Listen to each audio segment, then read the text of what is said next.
So this exercise is the hip ankle matrix. It's a good warm-up exercise for the lower body, mobilizing both your ankles and hips in 3 different planes. So Frank's going to start with 2 hands on the wall, sort of at a 45-degree angle from the wall, with his planted leg firmly on the ground, that heel on the ground, and then he's going to take the opposite leg, his right leg, he's going to drive it towards the wall and then extend back behind him.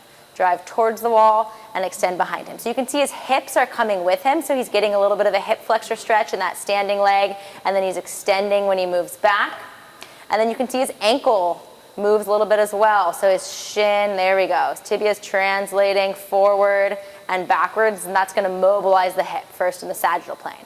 Next, Frank's going to move to the frontal plane, so he's going to use that same leg. He's going to bring it all the way across his body and tap, and then all the way out to the side. Good. And he's going to let that standing leg move with him. Let it glide with you, Frank.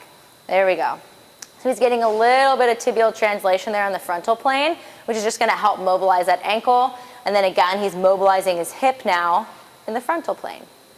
Finally, Frank's going to move into the transverse plane, so he's going to rotate a little bit forward and then rotate behind. Good. Forward and then behind. You can see that standing leg swivels with him. So this is going to mobilize that ankle in the transverse plane and mobilize his hip using internal and external rotation. So you could do maybe 5 to 10 repetitions in each plane on each leg. All right, so now Frank is doing thoracic reaches. He's going to be in a split stance position, so kind of like a baby lunge, with both heels firmly planted on the ground and a neutral pelvis. So already he should be getting a little bit of a pre-stretch on his hip flexor. From here, he's going to start bringing his arms up through the sagittal plane, opening up, getting some nice thoracic extension there, and also getting some movement through his hips. Good. So he's getting some mobilization in his hips and his T-spine in the sagittal plane. From here, Frank's going to move into the frontal plane by reaching overhead, mobilizing those hips, thoracic spine in the frontal plane, and getting some shoulder mobility here. And then finally, Frank's going to move into the transverse plane, reaching across his body. Good. He's trying to spread that rib cage out behind him. So it's not just an arm reach, but he's actually reaching with his upper back and also mobilizing that hip in the transverse plane. So again, you can do 5 to 10 repetitions in each plane on each side as part of your warm-up.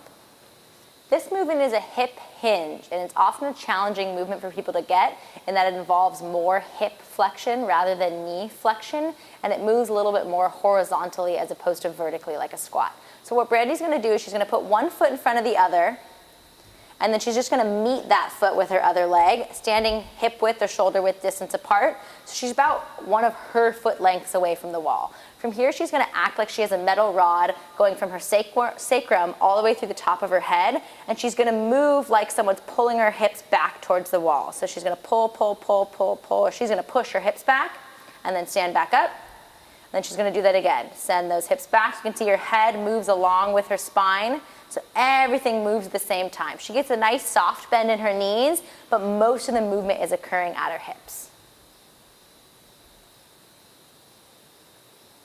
Perfect.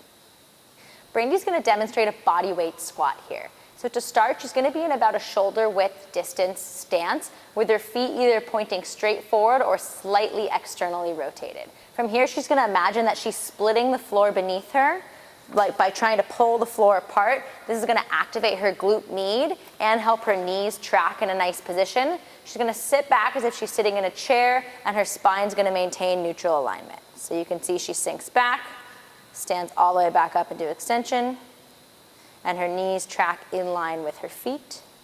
Excellent. Good. Do a couple there.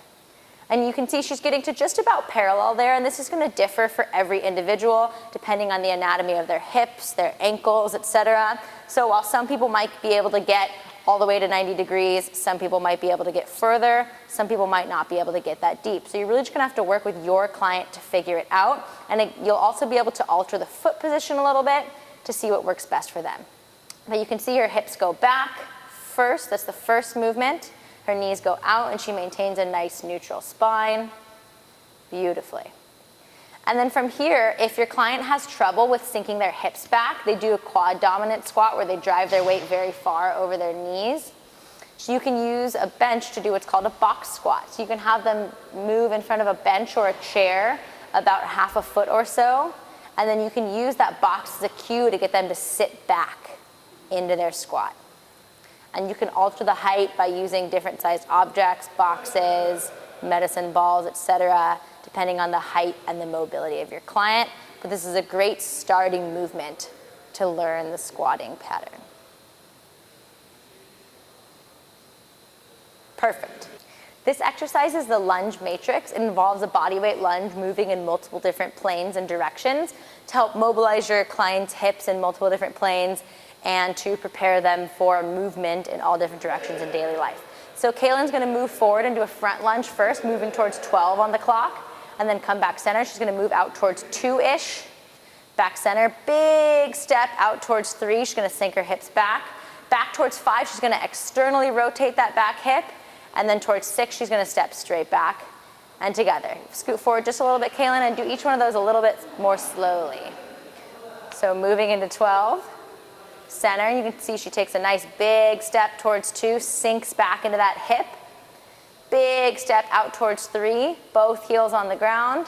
She's gonna open up, externally rotate towards 5, again sinking back into those hips, and move all the way back towards 6, and center. Good, so heels are gonna be on the ground through most of these. You're gonna wanna sink your weight back into your hips rather than letting yourself drive forward onto your knees. Excellent, and you can perform that in a 1 o'clock, 2 o'clock, 3 o'clock, 5 o'clock, and 6 o'clock direction on both legs.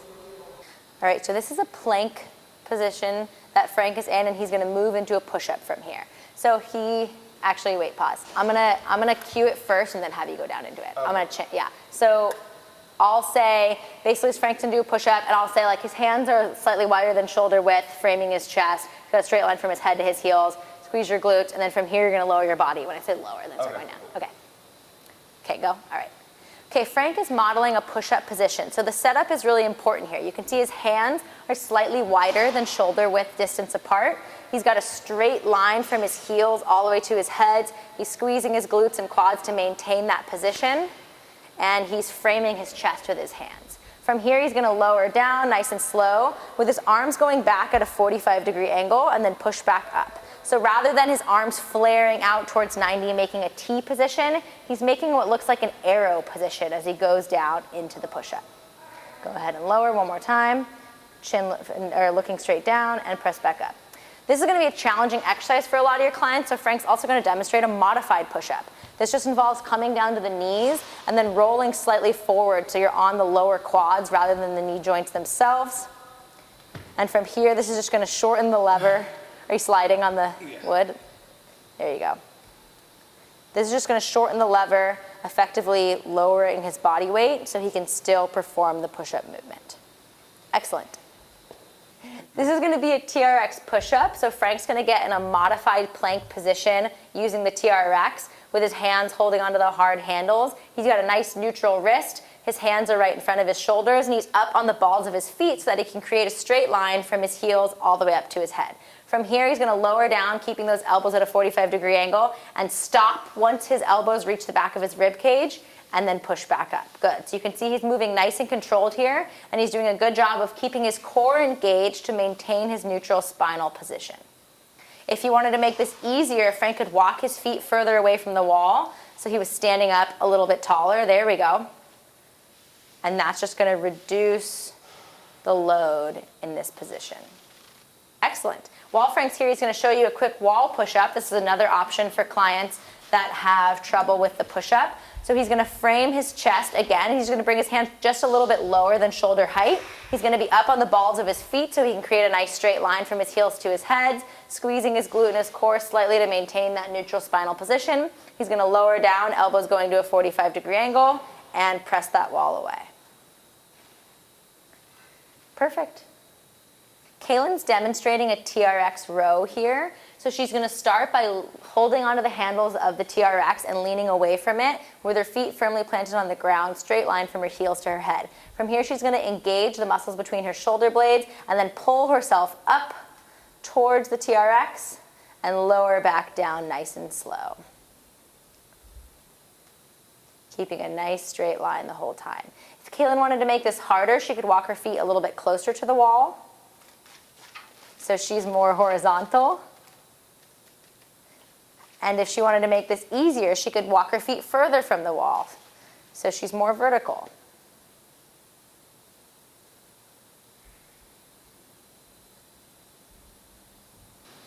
This exercise Brandy is demonstrating is called a Pow Off Press. She's going to get in an athletic stance with her feet about shoulder width distance apart, a soft bend in her knees, and a nice neutral spine. She's already got some tension on the band, and this shouldn't be a very heavy weight. From here, she's just going to press her arms straight out in front of her, and then slowly bring them back towards her body. Press out right in front of her, and slowly bring them back towards her body. And this is going to challenge her core and shoulder girdle to maintain stability against an uneven load. To increase the challenge of this exercise, she can keep her arms out. She's going to let a little slack off, angle slightly towards the cable pulley. There we go. And then she's going to rotate away from it with her belly button, chest, and hands moving all at the same time, and with a slight bend in her elbows as if she's holding a deflated beach ball. So this is going to move the core through some rotation, some nice, gentle, controlled rotational movements, again with a light load. What we often see happening is people put too heavy of a load on this kind of movement, and then they have to muscle the weight over with their arms, and it's not effectively targeting their core the way we want them to.